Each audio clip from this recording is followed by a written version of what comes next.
Centre would like to welcome you to the 2023 seminar series. As I say, I think we've got 120 people registered, so hopefully, they'll turn up on and off throughout the afternoon. And because, we'd like to thank you all for your support on the Neville Centre as well for attending today. That's great, thank you. So the first seminar series, the spring seminar series, this one's concentrating on the low carbon concrete structures. And we've got three what we think are excellent presentations this afternoon. Each presentation is around 20 minutes long, and then there's 10 minutes for questions. So if you do have any questions, if you would be okay to type that in the chat, I'll be monitoring the chat. And then when it comes to the question times, I'll go through the chat with those questions, if that would be great. Thank you very much. The other thing to remind you is that as you can see, we are recording the session, so it is recorded for our website afterwards. And finally, at the bottom there, you can see, please keep your microphones muted, and if you can, thank you very much. So first off, starting us off, we have Paul Astle from Ramboll Buildings. And just a quick introduction, Paul is a structural engineer and decarbonisation lead. You have gained, I believe, over 20 years experience now, at least 20 years experience in the field. And now you're sort of guiding 4,000 plus building designers in Ramboll buildings in order to help decarbonise the built environment, which is excellent. So Paul's title is A Holistic Approach to Reducing the Carbon Footprint of Concrete Structures. Paul will now share his screen, hopefully, Paul, and I'll hand it over to you to start your presentation. Thank you, Paul. Great, thank you. Can you see my screen? Yes, yeah. It's not quite 20 years. Oh, sorry. but that's fine. It feels like it sometimes. Yeah, so as John has introduced me, thank you. I'm Paul Astle, I work for Ramboll. I'm now the decarbonisation lead for Ramboll Buildings across the world, but that's relatively new for me. I've mainly been doing structures in the UK until a month or two ago, and have been looking at sustainability. And I would say I have become an accidental low carbon concrete enthusiast, and now it's stuck. So I'm keeping with it. And of course, the decarbonisation of concrete is fundamental to the decarbonisation of the built environment. So it makes a lot of sense. I think I'm the sort of warm-up act. That's how I'm viewing this for Robin and Ben. And I'm going to be, as the title suggests, covering a slightly more general approach to how we would do things and make sure we have lower carbon concrete structures. So I'm just going to start with a few key facts. I'm sure many of you are familiar with them, so apologies, but it's always worth reiterating. So if we look at the big numbers, globally, we use around 4.2 billion tons of cement, which creates around 14 billion cubic meters of concrete and has an associated carbon of around 2.7 billion tons, which is around 7% global emissions. Now, I'm certain that Mikhail is looking at these numbers and wants to challenge them in some way, because everybody always does. But they're about right. I'm going to say they're about right. The important thing to take away is they're big numbers. And I'm forever trying to find a way to communicate big numbers. And I've tried to get one today. So I've got a picture, which is coming now. There we go, of Leeds.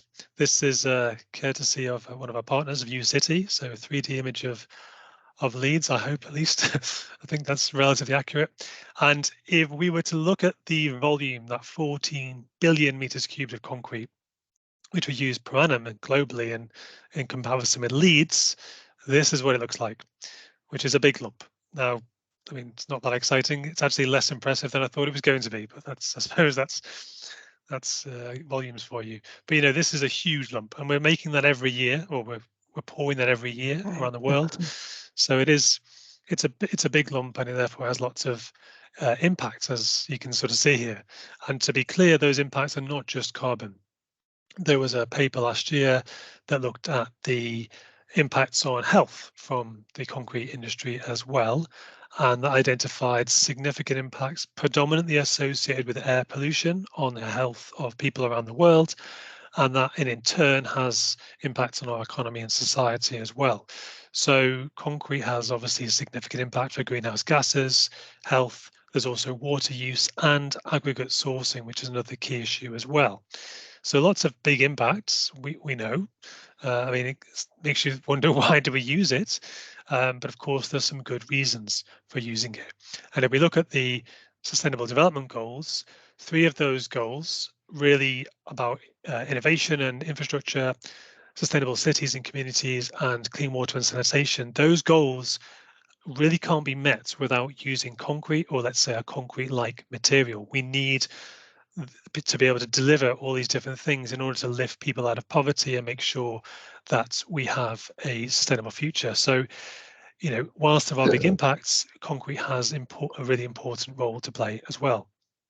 And if we go through a little bit more those key beneficial characteristics, you know, it's a very versatile material, it's strong, it's durable, it's available, a really important point, because actually concrete you can get pretty much everywhere, providing you've got limestone. It's comparably cheap to most of the building materials. Obviously, it depends where you are. It's really simple to make, I would say. Obviously, there's some more complicated pieces. And then many people would argue it's beautiful. You know, this is the stair from the Tate Modern, which Ramboll did actually as well, and this fantastic sweeping staircase. I'm sure many people on the call might, you know, think that's a really beautiful piece. It's a really stunning piece. But we do have to ask ourselves the question, should everything be made of concrete? And perhaps we should be asking ourselves the question, should that stair have been made of concrete? You know, was there another material available to use? So whilst concrete definitely has incredibly important qualities and it has a really important role to play, we do need to recognize the impacts and think about, well, when shouldn't we use this material as well? So that's a bit of background there just to touch and set the scene. If we want to think about actually how do we reduce the carbon in concrete structures? Well, the first question actually is not concrete structures, it's all structures, because many of the steps that we need to take are applicable across the board if you're designing a building or indeed something else. Now, the way that we tackle that in Ramboll, or the approach we try to take, is having this philosophy really of design. And that's made up of 3 key components: challenging the brief, refining the design, and cutting the carbon. And if I just go through those as quickly as I can, but pulling out a few points. Challenging the brief is that most important step. That's when we ask the question, do we need a new building? Do we need a new structure at all? And if the answer is yes, we say, okay, fine, we do need a new structure. Does it need to take all these loads? Can we get the loads down somehow? Can we reduce the performance you need? Do we need to have these grids this big? You know, if we go from a 9 by 9 meter grid to a 7 by 7 meter grid, that's a 25% reduction typically in carbon associated with that structure. So that's a huge saving straight away. And deflection and vibration, let's get those performance requirements down. Of course, I'm not saying we should provide a lower quality product, but we need to make sure we're not providing an unnecessarily over-designed product, which is often the case at the moment. So all these questions happen, you know, before we've even started designing the building, and they continue as well. We can keep going back, but that's a really important part of our approach. And then we go into refining the design. So when we've figured out the right brief and we're sure we want to do it, we say, right, let's make sure this building, this structure is as lean or as appropriate as it can be. And we talk about optimization and utilization, you know, optimization being making sure the material is in the right place, and utilization, making sure that material is working as hard as it can be. I do have a quick example here. I think someone's got a mic open. If I just find it. Oh, it's gone, is it? But if I just give you a quick example of what that looks like, I hope this is going to work. Hopefully you can see that on your screens. Just someone muted me there, I'll just carry on. This is a really clever analysis that was done to try and make sure that the core of the building was located in the best place. And that first piece you just saw was putting it in the right place. And then there was a question about, well, let's make sure it's not just in the right place, but it's in the right orientation. So some analysis was done on that as well. And that was able to sort of pull together a series of best fit solutions. and then we're able to put our core in the most optimal position to resist the forces in this particular case, which is an asymmetrical floor plan. So that's just a quick example of how that can be done. So that's tackling the challenge of brief and refine the design piece, which really are about shaving down material and volume and make sure we're not over designing something. That's then when we go into cut the carbon. This is now about the material. How do we make sure that material that we do use is as low carbon as it can be? Now for concrete, in order for us to do that, we need to know where the carbon is. This is a diagram I made a few years ago about trying to understand or trying to show very visually approximately where the embodied carbon for a cubic meter of concrete is. And this is considering the concrete from all the way from its batching plant up to the installation in the building. So it includes transport, steel, construction as well. Now, what we can see, and I'm sure most of you all know very well anyway, is that cement is the big piece here, of course. So whilst it only accounts for 20%, 15% of the mass, it accounts for typically the majority of the carbon. In this example, it's 58% because we've included those other things. If we didn't include steel and construction and just looked at pure concrete, that would be up to 80 or 90%.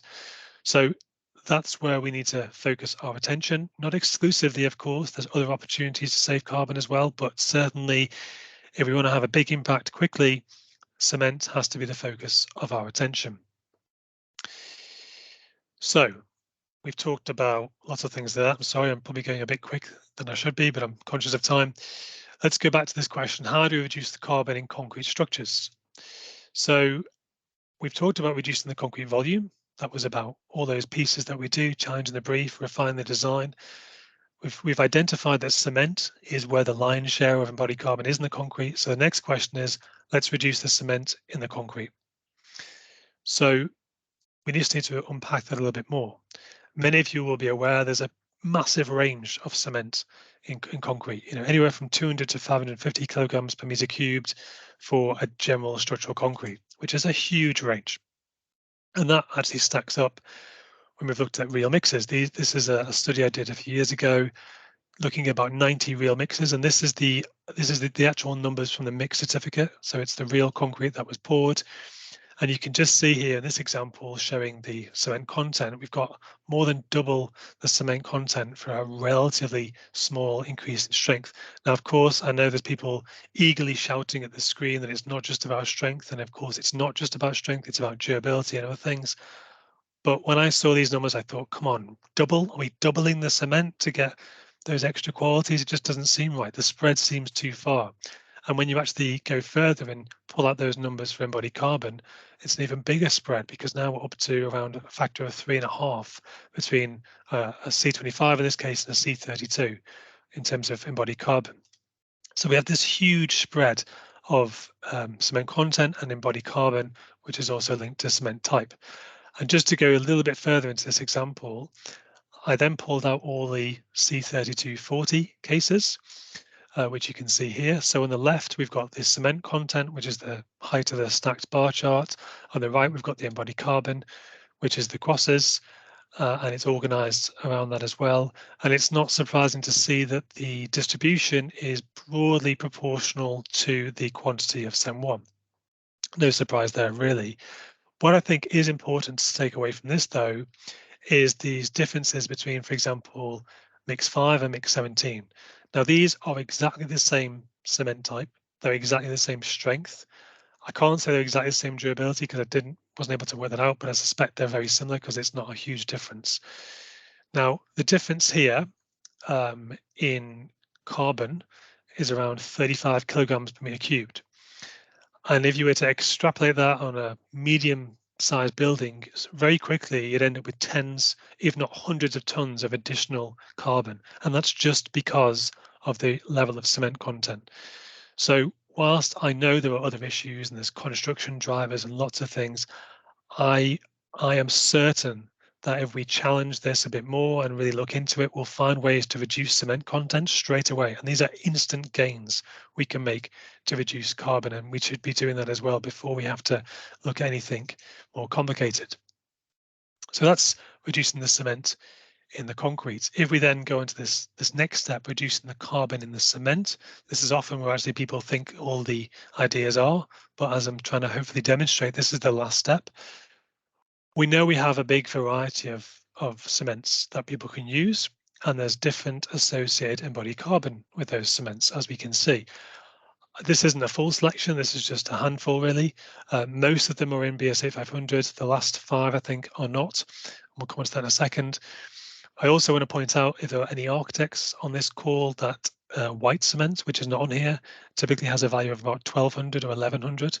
It's incredibly in carbon intensive, and so it might look good for some precast facades, but we really need to be reducing that if we can. But what's important to take away from here is that we have all these different options that we can use. In most cases at the moment, we're using the CEM3A, CEM3B, and to a lesser extent CEM2B, so the ones which are based on GGBS. There are issues with the scaling of those kind of technologies, and there's lots of work going on in that space because we know we can't simply use GGBS to solve this problem. But the point is we don't have to. There are other options that are out there, and there are other options coming as well. So it's important that we recognize we have this suite of different cements and more to come. And then instead of trying to find the holy grail of the perfect cement that everyone seems to want to sell, we actually say, well, let's have a flexible approach depending on where we are.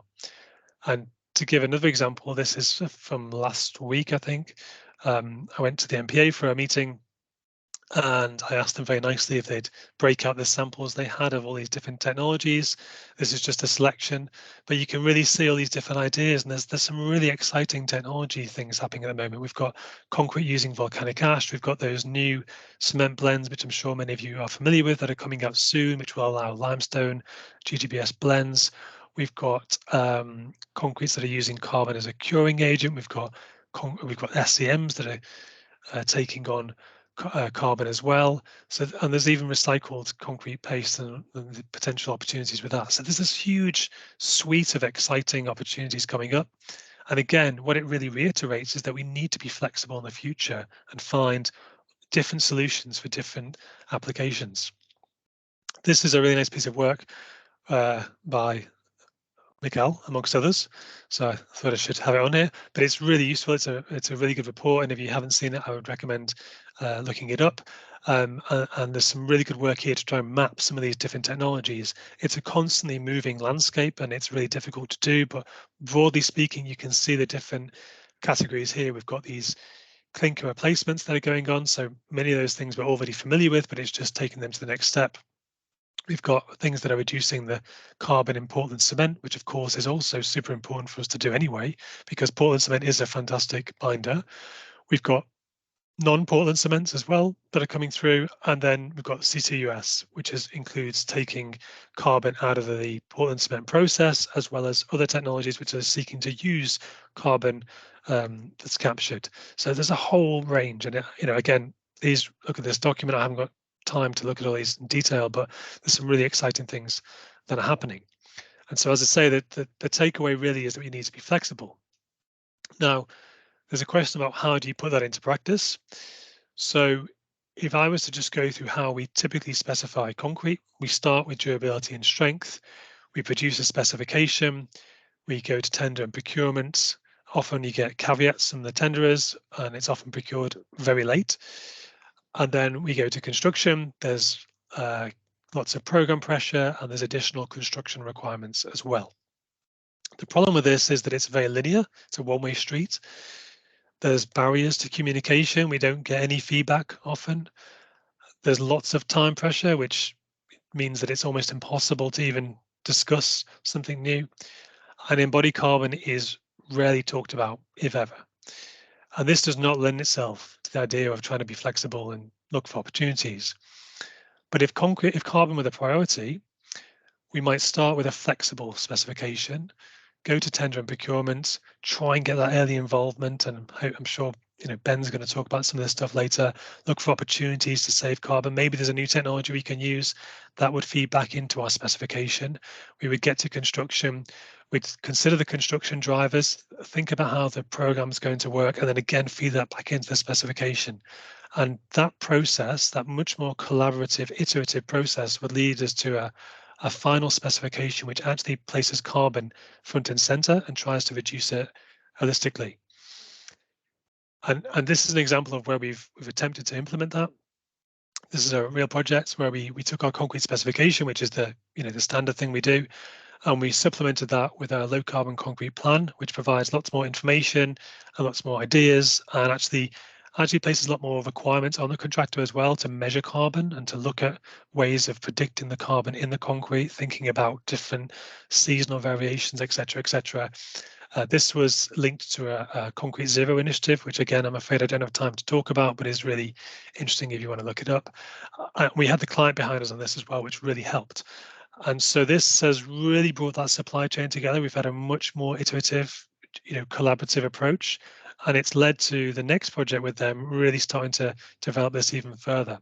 So that's how we would try to tackle this, cutting the carbon in the concrete piece in practice. And just to bring the whole thing together now, if we're trying to think about our 3 steps: reduce the volume, reduce the cement, and reduce the carbon. This is another project, a waterfall diagram for a real project. I can't say what it is because it's haven't agreed with the client, but just to be open and honest about how these things go, you can see that actually our carbon went up to begin with. And just like I said about the grids, if you reduce the grid, if you increase the grid, it goes up. That's how it works, unfortunately. So we did have some increases early on in the carbon, but then we started working through all these different things. We challenged the brief. We said, do we need to have a vibration performance everywhere? And we got that down. We looked at the core.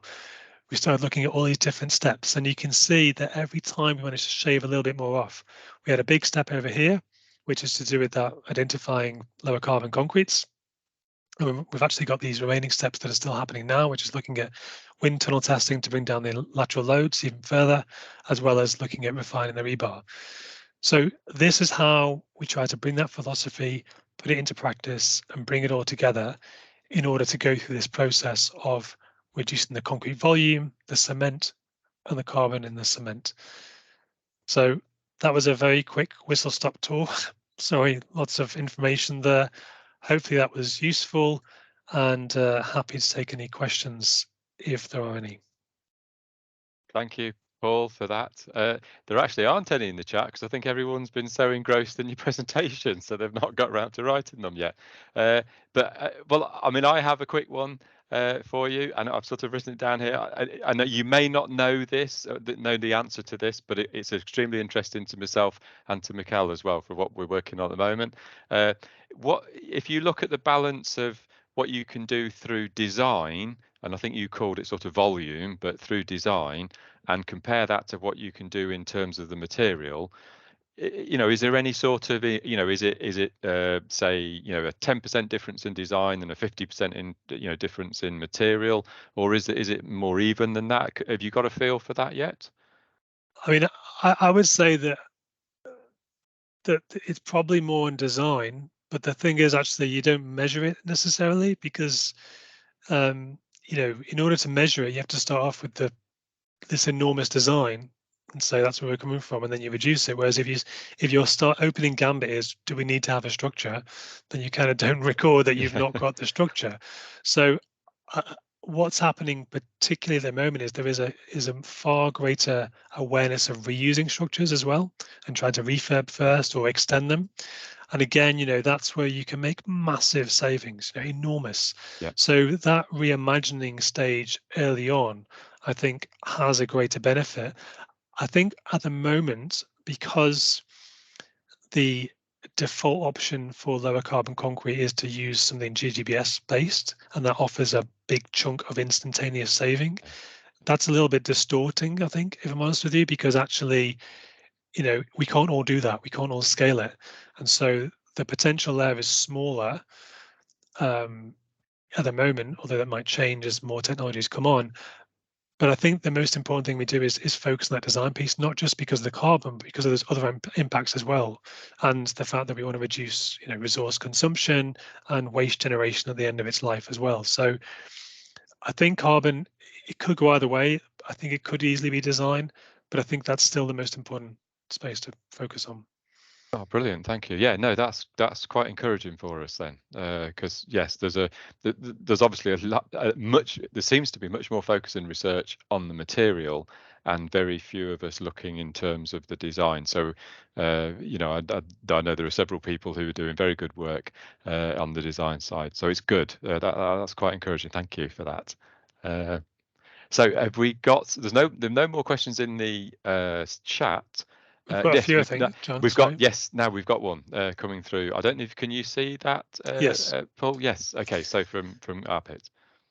So there's one from Matthew Hobbs as well, just about challenging the specification. So I guess that's just really about asking ourselves questions about, you know, can we have a flexible specification? Can we look at different options? Can we, as opposed to trying to be prescriptive and specific, if you excuse the pun on what we're asking for, we try to be as open as possible and let different ideas come through and see if we can make them work.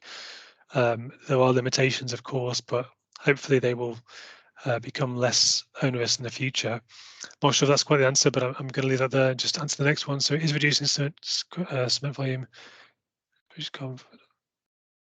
So to answer that question, you know, from my point of view, CCS has tremendous opportunity, is a tremendous opportunity, but it's an additional process we're adding to something which already exists.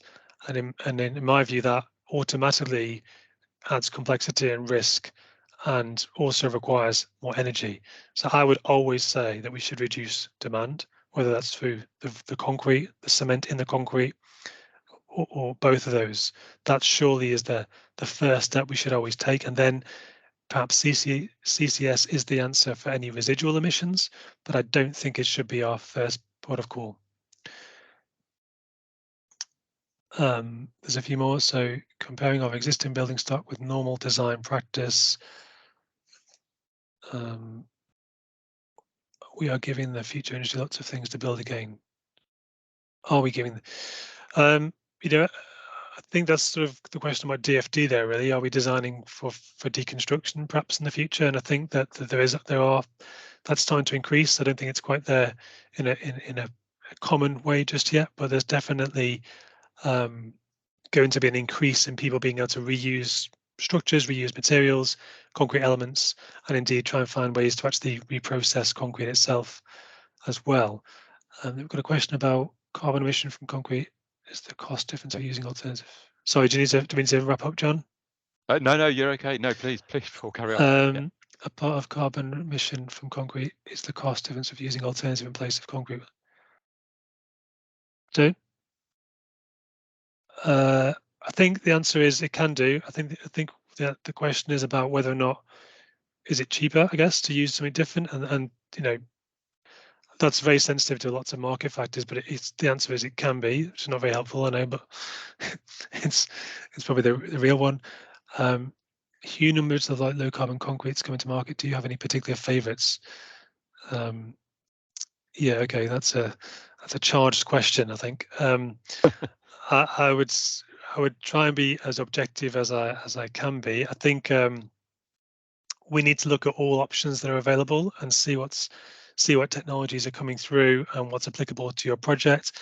The two that you've cited there are based on GGBS as the main alternative activator, and I think many would agree that fundamentally can't be scaled. I'm particularly interested in technologies which have the potential to be scaled, not just in the UK, but globally, because they're the ones we should be getting behind and giving as much attention to as we can. And so things that are using limestone, I think, are really important because that's something which can be scaled. It may not give us the greatest savings today, but I think that it really helps move that forward. So that would be things like LC3, which may or may not come to market in the near future, as well as the obvious option to just have a greater limestone fraction in our cements, which is coming very soon.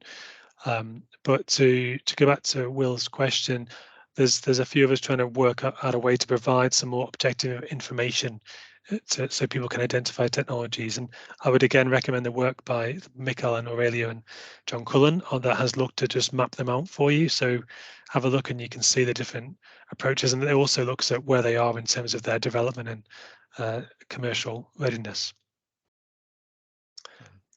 Right, brilliant.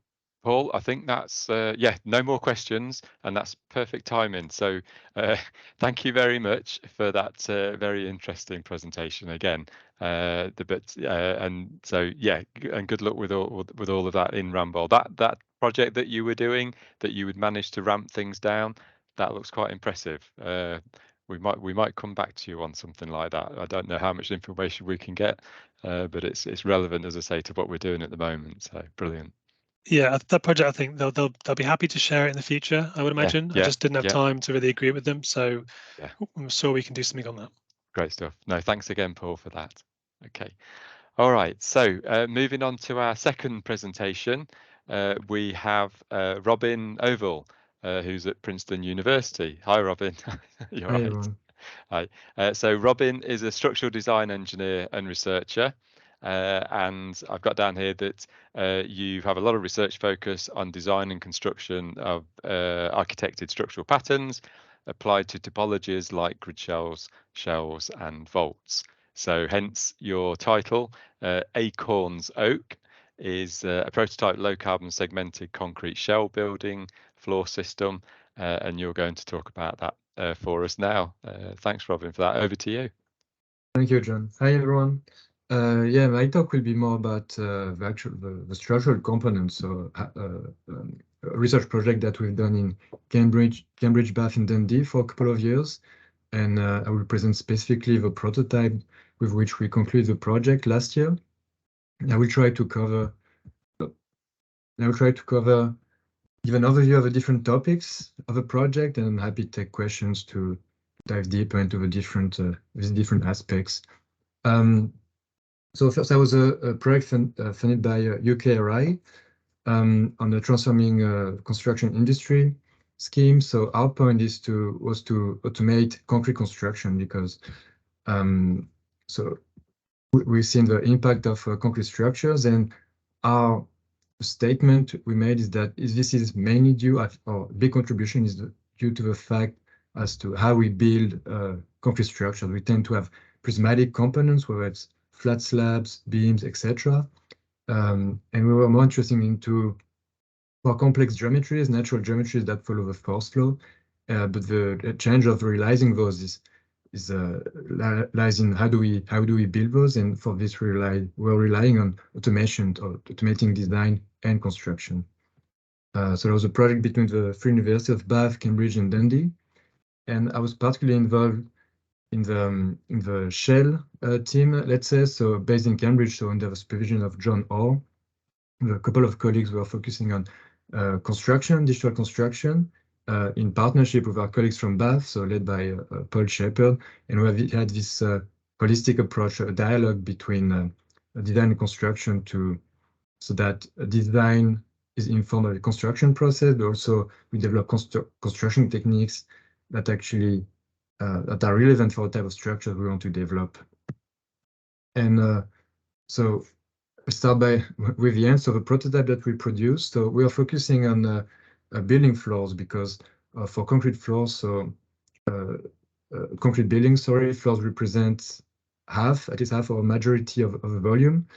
And they have to be carried by the columns all the way down to the foundation. So these are a key component where we need to make large shavings, especially because these components work in bending, so which is not the way we want concrete to behave. So that's why we relied on shell structures that work mainly in compression, natural way of concrete, making these structures thinner and less reinforced, because I saw a figure of 20% before for concrete structures, but for flat slabs, reinforcements actually represent around 50%, give or take, of the embedded carbon of the system. So we produce these concrete shells, so a ribbed segmented shell, so segmented because we're relying on off-site robotic prefabrication. So there's a question, how do we actually transport the structure on site? So we segmented it, and that way we leveraged the fact that we have the opportunity to disassemble it and reassemble it afterwards. So for this we kept the joints between the segments dry. So we have this half joint that can be reversed. And because for durability, we do want to have some level of reinforcement in our concrete shell. We do have a glass fiber reinforced concrete. A couple of figures about that prototype. So we have a 4.5 meter span, which is maybe not spans of 7-9 meters that we spoke about before, but as we said, we want to reduce spans, and that was a prototype to show that for maybe not large span, but significant spans, this is applicable. And just in terms of efficiency, so we have a ratio.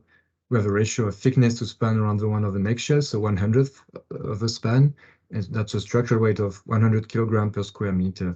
So that's 3 to 4 times less than a flat slab. I will use a flat slab as to benchmark the performance of this structure. Obviously, we have many more systems that are more efficient than a flat slab.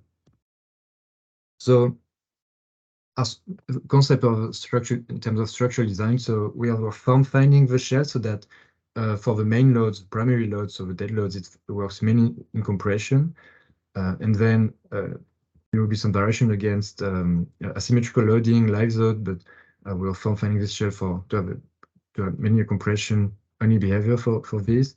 And then here you can see a sketch, a detail of a half joint. So you have this interfaces between the segments that are used for a couple of things. So first, they guide you during the assembly, and they also provide some in-plane interlocking so that the segments work together, and also out-of-plane interlocking so that we minimize risk of sliding failure. And as I said, we keep these joints dry so that we can disassemble these structures and reassemble them for circular construction. So how do we choose the segmentation of these structures? So we started with a continuous shell, and very schematically we had to look at the force flow, so the principal stress lines, and that helps us to inform the segmentation. So we want to follow here. If you extract the main lines, you do have these 2 diagonals, and then these some kind of arches that go from one support to the other, and then we align the interface of the segments to it because we want to have like following the principles of masonry. We want to have a interface that's orthogonal to a force flow, and we also want to have nice wide interfaces when the forces are traveling. So that's how we got this interface design. So that's just based on the structural behavior of the continuous shell. Though, as I said, we had this holistic process. So we actually had many constraints that came from construction. So one is, we're relying on prefabrication, so off-site robotic production. So we can fit segments that are maybe like 2x6 or 2x8 in a truck for transport, but here we are constrained by our mold. So we're relying on an actuated mold that can be reconfigured with a set of vertical actuators on which we're spraying concrete thanks to robotic arms. So that's what you can see on the left. So we have a spray tank. Pointer maybe. So we have a spray tank in blue, then the hose that goes all the way down to a spray gun that's held by the robotic arm, and then here you see the pin bend mold. So that's the pin bend mold without the cover. So you can see you have this flexible former that can be changed so that we get the actual shape that we want to produce, and that can be reused. So here on top of this, then we add a timber frame, like for the casting area, and then below you have the fabric. So most of the components here are reused, including the frame. Especially here we had some symmetry in the design, so we could be disassembling these components and then putting them back together, so that we're minimizing waste process. And here you see the live robotic spraying. So first we're spraying without fibers, or good coating or good bonding of the fibers of the concrete, then spraying the bulk of it with fibers. So here we have a fiber content of 5%. So that's not something we've worked too much on the material, the mix design. So that was provided by the company. Power Sprays was from which we bought the spray station, and so we are using this to produce our elements. Let's run it once more. So yeah, the curvature is slight, but you do have this double curvature, so that's why we have a and you have a varying thickness. So that's why you will see that we have a specific path that interrupts here and there. So once we have the right thickness in some location here, like the thinner part, when we stop ring there, then we continue and we produce some ribs, shallow ribs, for no cost in terms of formwork, because thanks to the rheology of the mix. Then we would have the last layer of concrete without fibers. So to produce, I think that's one of the largest segments. I think it's, if I'm not mistaken, it's like something like 200 kilograms, and would be spraying this. The actual process would be 20 minutes. And of course, you have to prepare and clean up afterwards. So at the end of the production, we're efficient enough so that with 3 people, we'll be able to have let's say a spray session from start to end of about maybe 3 hours. Well, obviously we're spraying only one component, so we are confident that on an industrial scale in a factory that could be scaled up. Then once we had this set of components, so we took 8 to 10 weeks to produce those. Then started the assembly. So again, just 3 persons, so me, PhD student, Mishnu, and the technician, Ricardo Perdomo. We were just using standard components, scaffold components, so that was part of the plan. So usually to build concrete shells, you rely on complex formwork. So here we only had a set of, so we had a crane to position the elements that were set on the columns and a few telescopic props. Most of the elements that you see here, like with the beams, are more for scaffold, for reach, and for safety, because we're doing this for the first time, so want to be extra careful. But the actual elements, like the supporting elements during the assembly, are props like this. So we have 16 of those, and you can see we are putting those in order so that for safety we start from a corner, then produce the boundary arch, then close the ring, and then add the keystone in the middle. So we'll be positioning those a bit higher than the final position, and at the end we'll be lowering the shell with playing with telescopic props, so it will be iterative, going around. You can see the shell lowering. So the segments will not be touching, and then as we are lowering it, then the joints would close, and then you start activate this shell system. So this shell action. So the components pressing against each other until then your props are loose. So here you can see, for instance, that one that's not touching it, not touching the shell anymore. Then you get this eureka moment where finally the shell is standing. So to take the thrust, we do have this tie at the boundary, on all of the boundaries, and then on top of it we have this very standard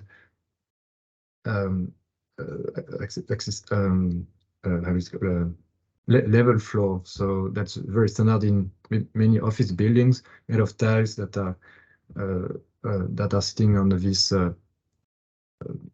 feet with a swivel at the bottom, so it can accommodate with the curvature of the shell. Then, as I said, so one of the points to have this dry joint, so we can disassemble it for circularity of construction. That was actually the smoothest part of the process. We just put back the telescopic props, push it up by like 5 centimeters, and then we'll be removing the elements one by one, store them back, and in probably 20 minutes, we managed to disassemble the structure. We actually did this 3 times. So we first did an assembly test at ground level on such short supports, and back on the top columns for showcasing, and then back on the ground for structural test, because it's not a continuous structure. It's segmented. It's designed for like primary loads that are more or less evenly distributed. So here we wanted to test or get an understanding of the structural behavior of this shell, particularly how it's going to fail. So in terms of buckling, so instability. So usually serviceability, so deflection, vibration drives the design of flat slabs. here it's mainly a problem of buckling. Especially here we had different kinds of imperfections. So from the fabrication process, we actually had to correct. So you can see some different shade of color. We actually had to make some corrections on the assembled shell because we didn't manage to get. We had maybe a 10 millimeter precision on the boundary, so which is not too bad considering the scale of the components. That's probably 2 meters. Then that was not. We are not there yet to be able to just fit it in and just let it be. So we have this fabrication imperfection, also assembly imperfections, because this structure is highly indeterminate, and so they can settle down into a final shape that can vary. So he wanted to do a structural test and compare it to our numerical models. So he would just test it for point load in the middle, which is highly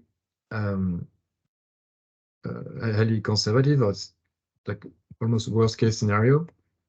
And then you're going to see on this time lapse, so that's towards the end of the test. So the central part, so the isolated part, will start buckling almost as a snap through a buckling behavior, but then it will start cracking on the boundary.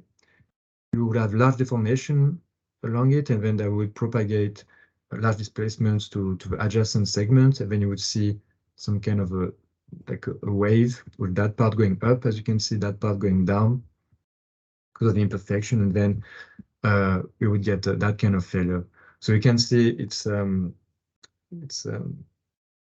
you don't have a plastic behavior, so you have a very different one where you reach the peak load and then it goes down. I'll come back to it in a second.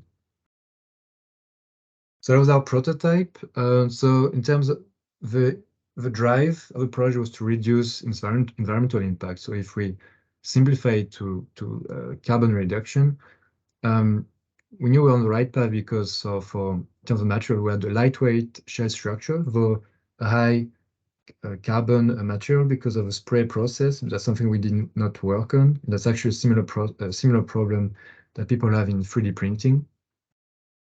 I'll give figures in a moment. In terms of manufacturing, thanks to geofabrication, using this reusable mold that can be reconfigured into different shapes, and using a robotic concrete spring that allowed us to have minimum formwork elements, we could reuse components over and over, so with minimum waste or minimum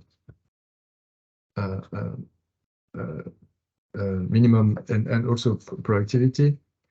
In terms of installation, as you saw, it was a very lightweight process with standard scaffolding elements, so no custom parts that would go to the bin afterwards.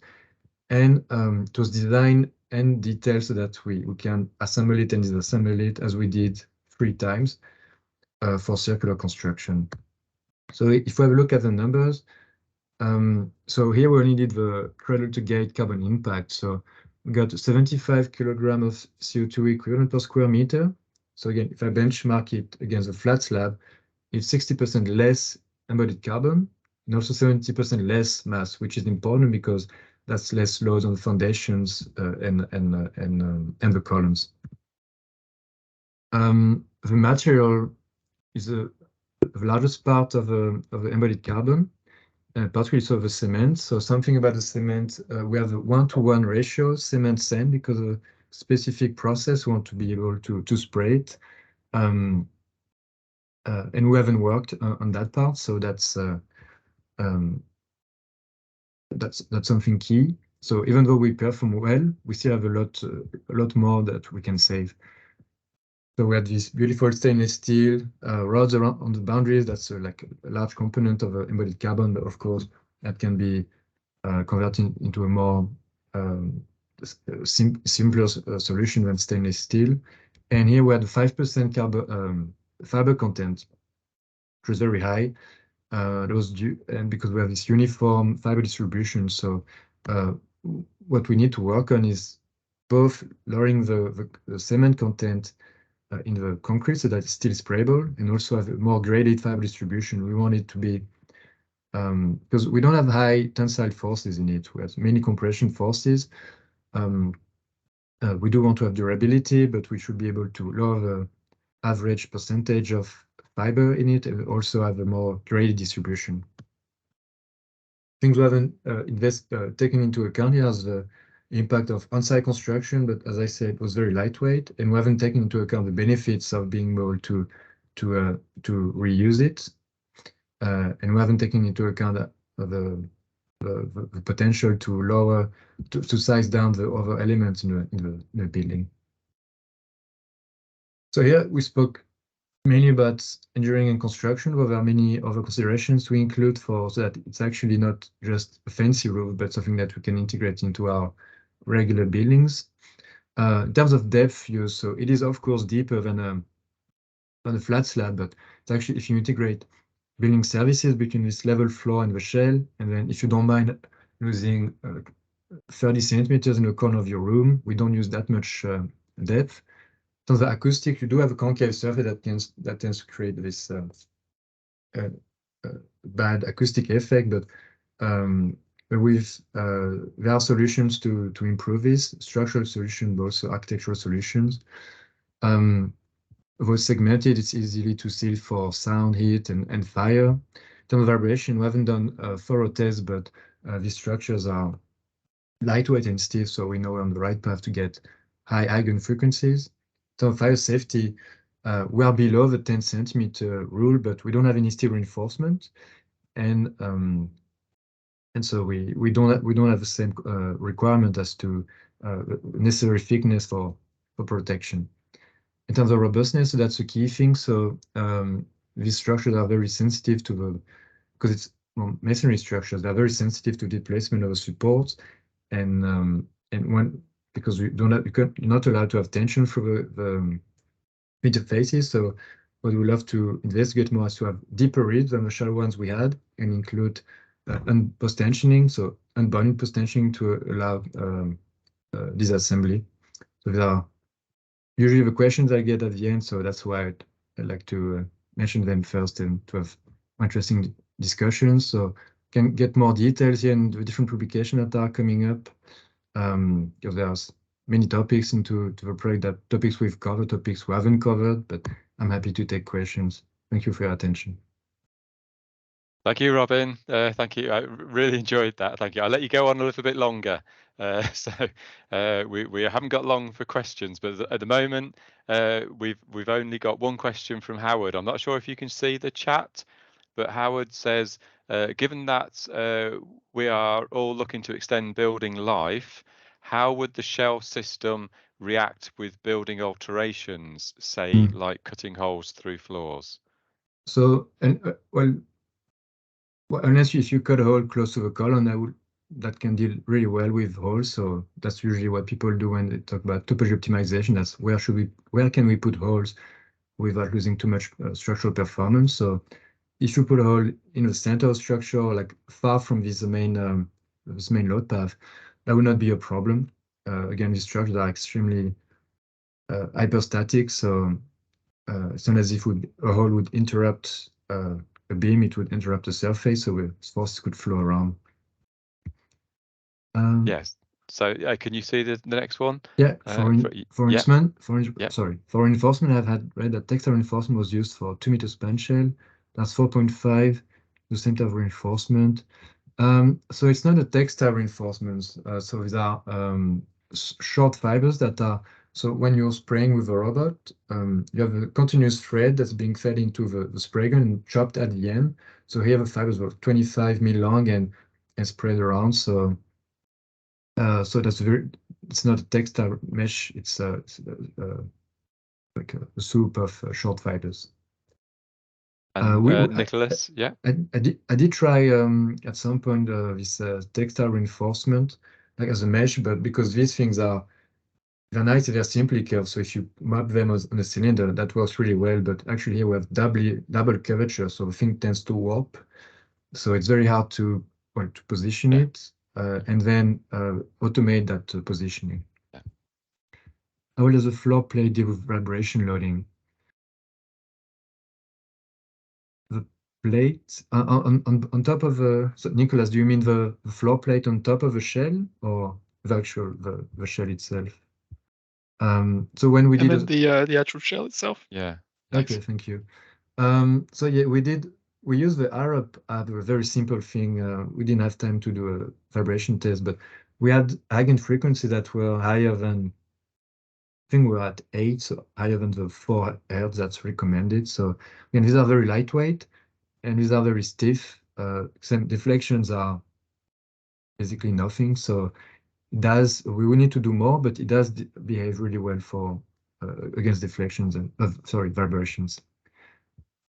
How did the span depth ratios compare to traditional flat slab? So here we have a ratio of 1 to 8 instead of something like 1 to 12. It might be mistaken. So it is higher, but if you take into account the whole thing, so if you have to embed conduits and pipes and so on, so we're actually doing really well. And most of the depth that we lose, let's say, are in the corners of the room. And I know in the room where I am, I don't really use too much of these corners, so I wouldn't mind actually having a shell that goes down a little bit, and then that could be competitive with flat slab solutions even for high-rise buildings in terms of capacity. We're going to have to stop there, Robin, but thank you first of all to Mikhail for putting that link in as well. Thank you, Mikhail. And Raman has tried as well, but it's not seemed to work. So we'll look at that. Yeah, brilliant. Right, Robin. By the way, I must say you have a fantastically beautiful lab that you work in. That is very impressive. That's brand new. Yeah. Until we sprayed concrete. Until he sprayed, the robot goes wrong. Right. Robin, thank you very much for that. It's very enjoyable. Yeah, no, brilliant. Thank you very much for that. All right. So now moving on to our final presenter, we have Ben Azoula-Victory from, hi Ben, hi, from Byrne Bros. Now I've got down here, so Ben is a concrete technologist and strategic lead in both concrete technology and quality management on projects in the nuclear section for Byrne Bros. So yeah, really pleased to have you here, Ben. And your title is, I believe, Decarbonising Concrete Without Impact to Cost or Programme. So over to you when you're ready, please, Ben. Thank you. Okay. So some of the things that have been discussed so far are relating to better design or designing for sustainability, but don't always, as a contractor, we don't always get the opportunity to influence the design. Quite often what happens is we're just about to sign a contract, and then the client comes up to us and says, can you save 15% of the embodied CO2 per cubic metre of concrete on this job, please, without any impact to cost or programme, by the way. That's a very specific occurrence, and that is exactly what happened with us at Elephant Park H7. So I'm going to talk to you about that particular project.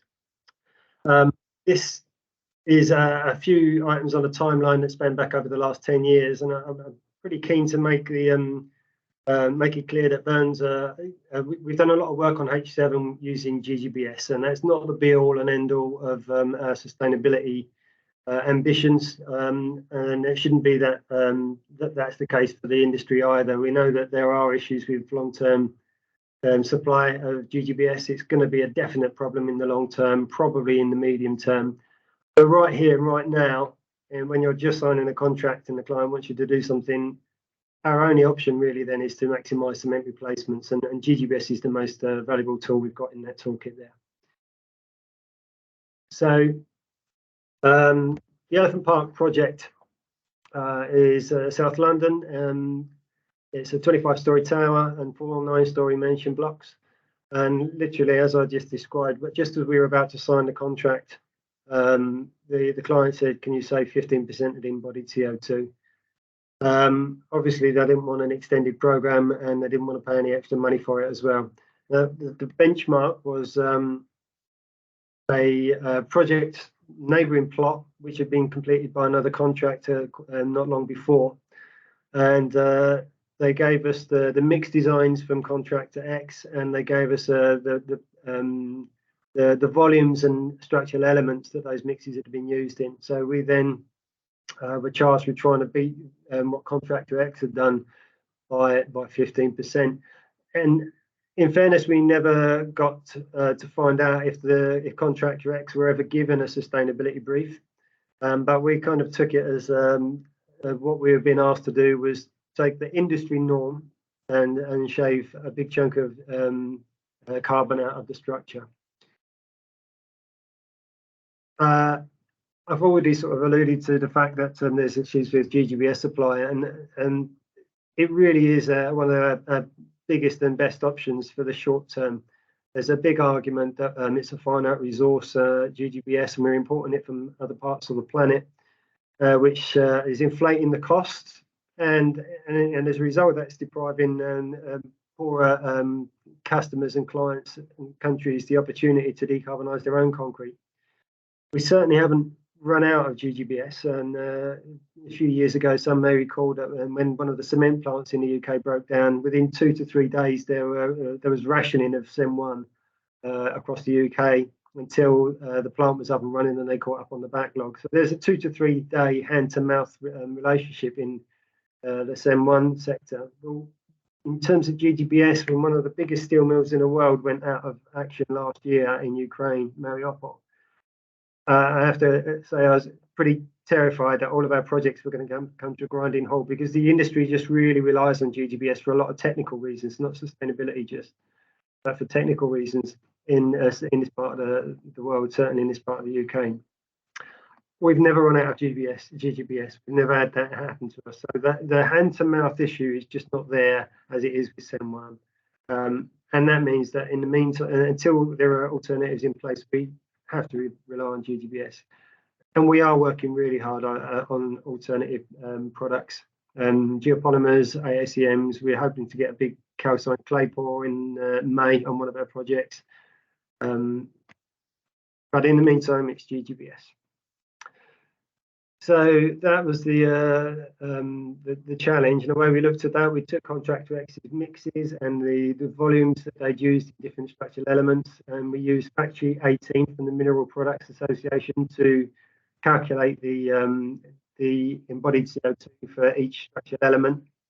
And then we looked at our own mixes. Now, 4 years ago, 4 of us at Byrne's got a little bit hot under the collar with some of the sustainability and green branding, some of the stuff that was being peddled in the industry of innovative concretes, that when you looked under the hood, it was really just GGBS in 50-70% proportions, which we've been using for decades.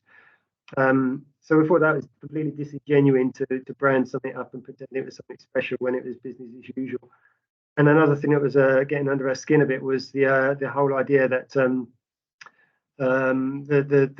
embodied CO2 savings comparisons being made against CEM1 only concretes. And there are occasions where we do use CEM1 only concretes, but it's not really what we do generally speaking. There's specific occurrences where we need it. So we didn't think that was very fair either. So we looked at 5 years worth of concrete data from 2015 to 2020, which was a period of time when we weren't really designing for sustainability. We looked at those mixes, and our environment manager, Tim, painfully went through every single delivery ticket, allocated it to a mix design certificate, and then worked out where in the various structures that mix had gone, that load had gone.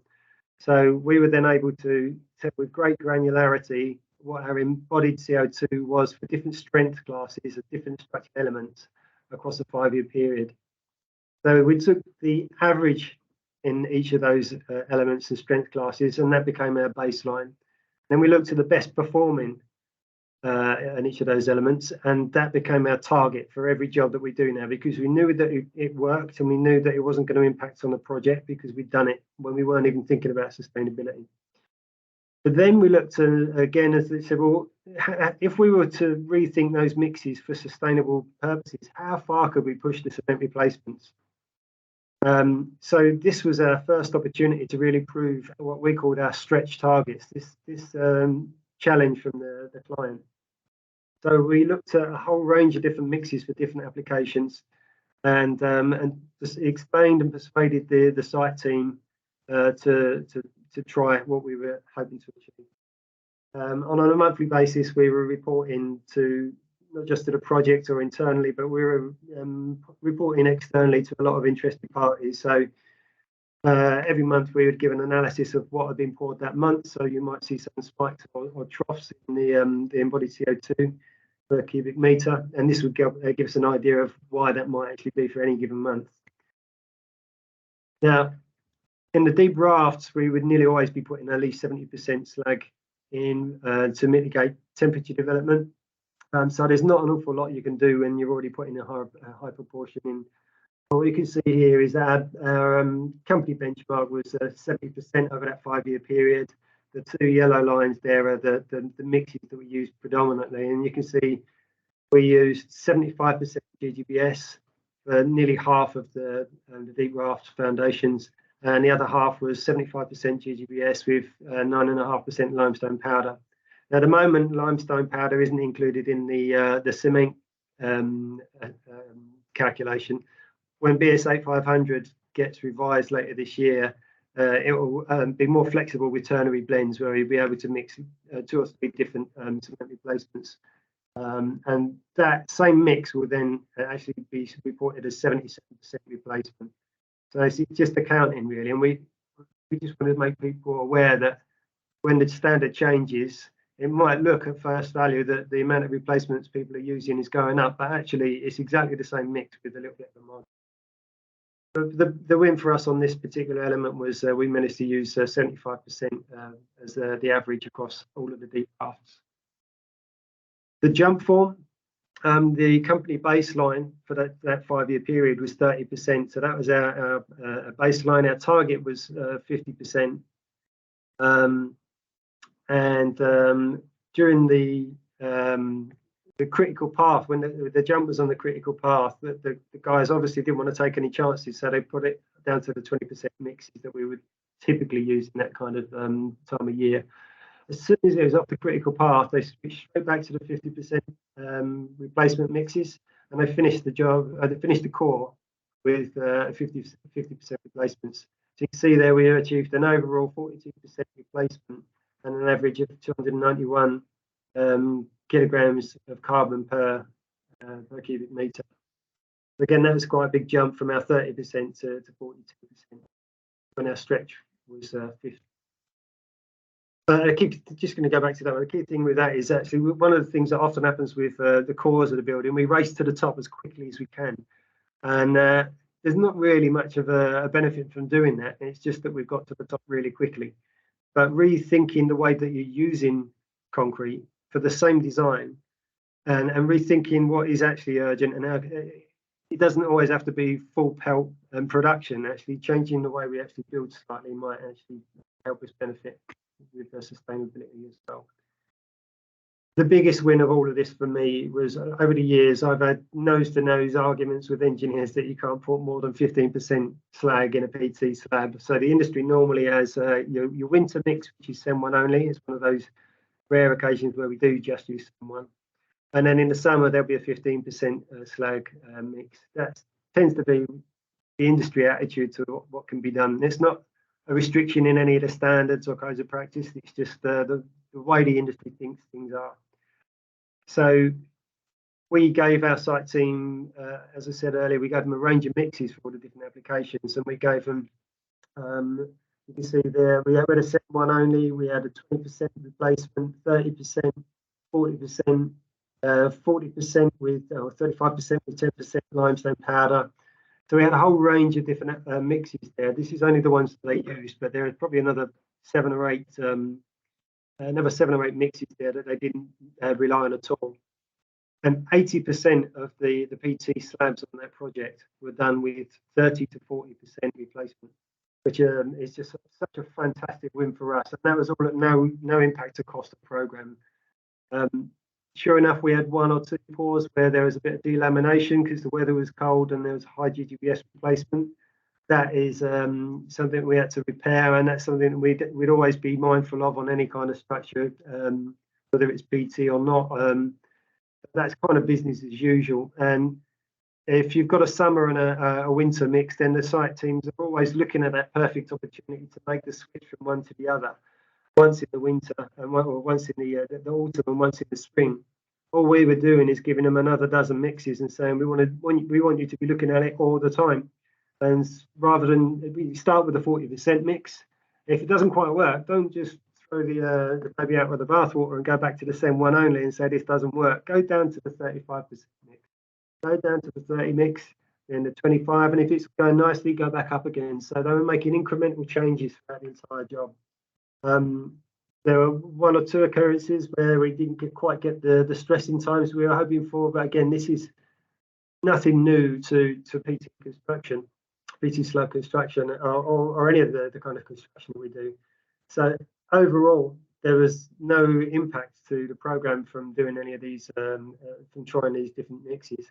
Individual slabs, maybe one or two locations, but the long and the short of it is we finished with 35% replacement, which is just fantastic. Such a good achievement to demonstrate that 15% is not the best all for PT. They were just a couple of the elements there. We did this exercise for the entire structure. And you can see at the top here, this is contractor X running at 286 kilograms of carbon per cubic meter. Our 15% target is the green dotted line, that's 243. The blue line is the concrete volume, progressively getting up to just shy of 18,000 cube, which was February, and there's a tiny few buckets of concrete left to pour, so we're pretty much done now. And then the yellow line is the rolling mean for the embodied CO2 in the carbon count. So you can see right at the beginning, we've got a nice big drop there. That's where we're doing all the deep rafts with the 70%, 75% slag with limestone, etc. And then as we get out of the ground there and start doing the columns and walls and the other elements, we gradually build up, and we've finished at 216 kilograms per cubic meter of carbon, which is a fantastic 24.56% reduction on contractor X. We honestly thought that we would possibly struggle a little bit with 15%. It was kind of put your money where your mouth is, bands, because we've been very vocal in trying to share everything that we've learned in this the low carbon agenda. And warts and all, we're quite happy to. If this had been a complete disaster, I'd been just as happy to stood in front of you all today and explain exactly why it had been a disaster, because sharing the knowledge and bringing everybody else along is the only way that the industry is really going to get any change. There's no point in us saving a bucket of carbon on our own for the benefit of Byrne Brothers. So key lessons learned, I mentioned there's some of the mixes were underperforming, so we switched to the next mix down. In a couple of cases, we had to get new mixes added to our portfolio. One of the problems with adding mixes once you're in contract is that the concrete supplier's got a captive audience then, and they don't have to be quite so competitive. So a mix that might have cost you £130 a cube when you're negotiating your mixes at tender stage, once you're in contract, it's going to cost you maybe 150 quid. Well, bearing in mind that we fixed all those mixes in maybe 18 months ago, and a year ago from now, when all the costs of materials, labour, everything went through the roof, energy costs. So instead of costing us 150 quid, it was now costing us 170, 180 quid for those new mixes. So there has been a costing incurred to running the job, and the cost has been down to not being able to fix and narrow down all of your mixes before the job starts. In fairness, that's something that just happens in a construction project. You never get 100% of your mixes nailed right from the beginning. There's always a little bit of movement there. But by giving the guys the flexibility to use a wide range of mixes, we certainly needed far fewer new mixes than we might have done otherwise. In conclusions, all of the work we've done in the last 4 years in this respect, all the analysis of data, this is all done with data that pretty much every contractor should have access to. We all get concrete mix design certificates. We've all got access to baseline values for constituents through the Mineral Products Association or other baselines. There's plenty of them out there. We've all got delivery tickets, and we all should be keeping track of where in our structures each wagon is going. So everything we've actually, all the number crunching is something that everybody should be able to do. Maybe you wouldn't want to go through 5 years of it. I think that is possibly a little bit quite a demanding task to have done, but certainly go through a year's worth, go through 6 months worth, actually start with some kind of benchmark. The targets and stretch targets that we've set are targets we set against ourselves, not pitched ourselves against the industry, because there is just a massive paucity of data available across industry for what constitutes a reasonable target for carbon in concrete. We, as Paul mentioned earlier, the low carbon, the Carbon Zero initiative from Climate Group. We're involved in that. We're one of the founder members, and we've been developing a database that will be used for all of its members and hopefully across the globe eventually, with the idea that everybody reporting their mixes in where they've been used, so that we'll have access to data across the UK and wider regions, so that anyone who has access to that data then can get a realistic understanding of what is a reasonably good target for a C50-60 PT slab mix in the summertime in the London area, or any variable of that same. So once we've got a bit of data gone in now, and that should be going live in the next couple of months, once there's data coming in from the members, the idea is then structural engineers and contractors will be able to make some kind of calculation or some kind of target, a meaningful target of where the carbon value should be. And then maybe a year or 2 years down the line from that, as the data grows and grows and grows, those targets will become limits. And that is how one of the most important ways that we can start to work towards achieving net zero by 2050. This is it's been a real big success for us. As I said, although we don't really want to be just focusing on GGBS, we've employed a similar tactic on another job that we started with CISC Wembley. We've got 7 cores going up there, and we're doing the same sort of initiative there to reduce the carbon in the concrete. Again, going back to what something Paul alluded to and something I mentioned at the start of this presentation, is the earlier that you get us involved, the more opportunity we've got to help stripping out carbon through. We did an exercise last year with a slip form where, if you look at going from a 10-hour slip to a 24/7 slip, you actually, the scheme we looked at, we knocked 10% of the carbon out of the core. And if we actually doubled if we had another 50% strength to the core, instead of going with a structural specification for C3240, our baseline slip mixes were C50-60, so that's what 50% extra strength was. Again, going from a 10-hour shift to a 24/7 shift saved about 10 or 11% of the carbon associated with that slip. But the C50-60 24/7 slip was exactly the same carbon output as the C3240 10-hour slip. The difference was the increase in speed from the slip being able to go faster and less cleaning down and joint preparation, etc. So it may not always be so crystal clear as trying to reduce the carbon in the concrete a metre by metre. If you look at the different things that you can do in handling the concrete and building more effectively, we can actually make a difference there as well. But that really takes early engagement. We can't do that when you come to us just as we're signing a contract and with tenders in and everybody's got boots coming on the ground. And there's an article covering everything I've just discussed there in Concrete Magazine for this month, so if you want to look for that. I managed to whiz through that a lot quicker than I thought I would do, actually, so that's good. 20 minutes. Ben, brilliant. No, just a little bit over. Thank you very much. That's very much for keeping to the time. No, and Ben, really impressive again from Byrne's, as I'd expect. So, yeah, very well done with that, and say very well presented as well. Thank you. So I'm going to go. We've got a question from Glenn in the chat. So I don't know. Do you want me to read it out, Ben, or can you read it? And yeah, let's find Glenn. Regarding critical path jump form, did anyone reflect back on the overall program and see whether a high GGBS mix for the critical path would have actually impacted? So we are actually we've got the last few buckets of concrete going in this month.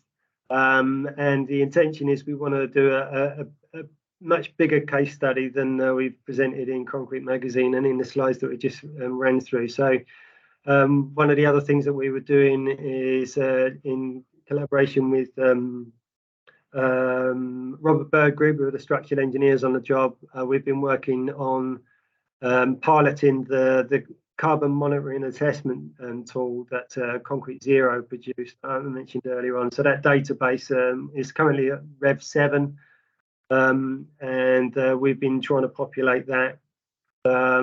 All of that information, all the learning from that is going to go into the case study as well.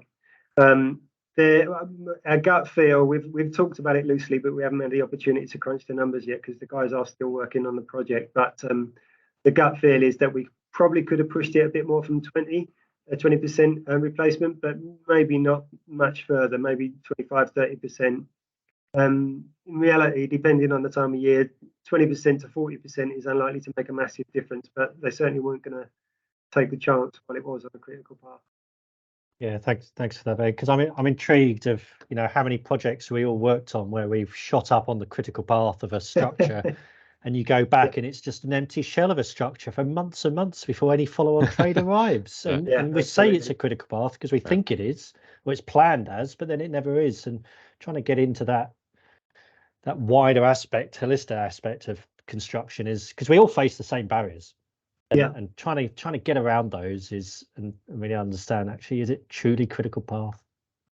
Certainly looking at where you're following trades, you want to get a steel contractor going. A lot of the time you might be looking at level 9 or 10 maybe typically, but there could be an opportunity to get following trades in at maybe level 6 or 7. That's something that we talk about with our clients at every tender really, and seeing what the options are there to get things going and find out exactly how much of a critical path it is. I think on that job, when we got to about level 8, that's when the guys switched back to 50% slag, and then they kind of coasted to the top nice and peacefully. Thanks, Glenn, for that question. Thank you. Ben, just this is sort of, I'm not sure. It links back to what Paul was saying. So his idea of how you progress through a project from tender to site, and clearly you would have benefited from his suggestions on that project that you were just describing there. First of all, how involved do you get, say, in feedback and everything else with design aspects as well? Is it like always like that, or do you actually have input now? It's not always like that. We do have a couple of early contractor involvement contracts running at the moment, but and that's great. We need to see much more of it. I think those are a little bit more long in the tooth. Before I joined the industry, back in '96, I think was the Egan report, and then in 2000 was the Latham report, and in construction excellence. And there's all these reports, and they're all focused on early engagement, and we're still talking about it now, and it's not really happening the way it ought to. The BIM strategy from the government, so actually it's not news.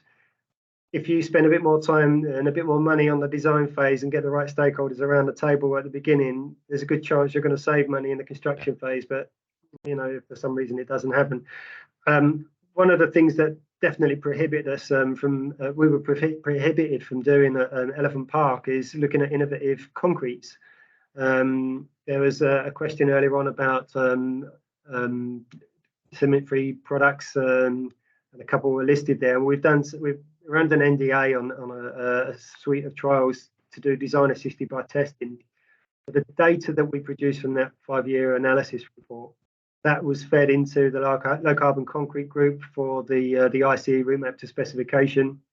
And we also worked on that route map. We looked at Wagner's EFC when it arrived in the UK, and we worked out how do we get this through the standards, because it's not in the standards. It's a big barrier. And we worked out a route to specifying through design assisted by testing. And it's quite rustic maybe at that stage, but then that work was picked up by the low carbon concrete group in the ICE, and then became eventually the route map to low carbon concretes as well. The problem when you get signed up right on the contract day to try and do something spectacular is we need maybe a year, maybe 18 months, depending on the complexity of the structure and the scope of what you want to use. If you're looking at a design assisted by testing program, you need that early engagement. You need to be able to talk to all of the stakeholders involved, the insurers, designers, architects, fire assessors, the concrete suppliers, absolutely everybody that could that potentially could pull the plug on it at the last minute needs to be involved right from the beginning. So the best wins are definitely to be had when you start talking to the entire supply chain early as possible. Maybe stage 2, really, maybe 3. If you look at that 25% saving we managed on Elephant Park, if you imagine now we've been engaged months, maybe a year before, look at the 10% saving that I mentioned for going on a 10-hour slip to a 24 slip. There's another 10% off of that 25. And then there's maybe different methods of assessment for strength. We've done another exercise with Hansen looking at striking columns and leaving the shutters in place, striking them after 2 days and leaving them there for a week to give a bit of an out and help with curing. And that's given us marginal gains as well. And it is only marginal gains, but when you add that to the other options you've got in the way you handle the concrete differently, we don't often get the opportunity to look at much more than the mixed designs. So there are things we can change about the way that we build, but that needs to be factored into the program. We need to understand the impact of following trades. Looking at 56-day mixes when we don't need full strength in a structure for months and months and months after we've actually built it. All of those things, if you don't talk to us early enough, we just miss the opportunity. No, I was just going to say, knowing the construction industry, this is a finishing question, Ben. Knowing the construction industry and looking at how well you did on the Elephant contract, no pressure then to do even better than next time, sort of thing, because now they know you can do that. You know, there's. But the argument really from us is that now we know that we can do it. We also know that everybody else can do it, so there's no excuses for everybody else. Yes. Having said that, we don't want everybody pushing GGBS as the be all and end all. It's not the golden or the silver bullet. We are pushing really hard with alternative concrete technologies, alternative cement technologies, and the likes of Paul. We were talking the other day about this actually. Just pushing the sharing of knowledge and amongst the competitors. We've happily supplied our data to the competition because the more they know. Take something like Wagner's EFC. If we thought that was great and we could have a bit of edge in that, then we can save a couple of buckets of carbon ourselves and feel good about ourselves. But we'll have to have that conversation every single project with every structural engineer, every insurer. But actually, if we're sharing all the knowledge and everybody else can sort of pick up what we're learning, the warts and all, then that will make life easier for them to help get this product to market and this and other technologies to market, which just makes it all easier for everybody. And the end game is to decarbonise concrete across the globe, not just for us to make a bit of extra money. Yeah, no, brilliant. No, Ben, thank you again. Really enjoyed that one. No, brilliant, Ben. Thank you. And thank you to, I think we may have lost Paul, but thank you to Paul as well, and to Robin. So thanks to all our speakers and the audience as well. I hope you've enjoyed all the presentations. The choice, Mikhail, you've done a great job there. Thank you very much. And everyone here still here, thank you for your support for the Neville Centre again. So this will go on the website. And you'll be able to access the talks and presentations through there. Thank you very much for your company this afternoon, and we'll let you get on for the rest of your jobs and everything else that you want to do this afternoon. So thank you very much again for everybody. And hopefully the next seminar, I think, Mikhail, are we in about a month's time or 6 weeks time or something? Yeah. So around six weeks time, we'll see that the next seminar listing will come out very soon for everybody as well. Okay. So good afternoon to everybody, and we'll hope to see you again soon at the next seminars. Thanks again. Bye bye. You all.